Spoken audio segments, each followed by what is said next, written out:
Good morning, church family. I wanted to share our devotion today. I think I can do that. I've been battling COVID, as you know, and so I'm holding the phone. I'm doing a selfie video. I'm not getting anybody sick by shooting this video, but I'll try to keep it brief. Thank you for your prayers. I'm improving. Right now, I'm mostly just super fatigued. I get winded really easily. If I had to preach today, I could not do it because I get so tired, but I think I can do a couple of minutes of a devotion. So thank you for praying for me, and let's jump into our chapter. Exodus chapter 12. Finally, Pharaoh was going to let God's people go, and it happened with something called the Passover. God instructs them to take a lamb, put the blood of the lamb on the doorpost and on the lintels of their homes, and then God would pass over their homes. And that's exactly what happened. The firstborn of every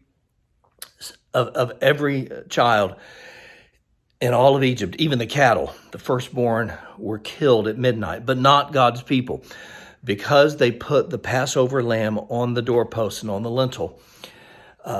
They survived. Pharaoh, of course, then says, please leave. And not only did they leave, but you read in the Bible, it says they took gold and silver with them, and Israel actually plundered the Egyptians. So God says from now on, this is going to be an ordinance. It's called the Passover. And whenever you take the Passover, you'll be remembering how God delivered you from Egyptian bondage with the Passover blood of the Lamb. Now, if you could fast forward to the New Testament, here's why this is so significant. If you're a Christian, you've taken the Lord's Supper, correct? But did you know the Lord's Supper was instituted by Jesus in the middle of a Passover meal? That's when he said, this bread is my body, this cup is my blood. It was during a Passover meal. So Jesus took an old meal and gave it a new meaning. And he talked about his own sacrifice. And so that's why, even as Israelites take the Passover meal, that's why we take the Lord's Supper. The Passover reminds them of how God delivered them from Egyptian bondage with the blood of a lamb.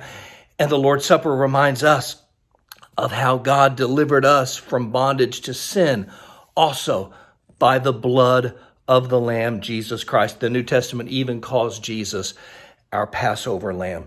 There are some things that are so important God doesn't want us to forget.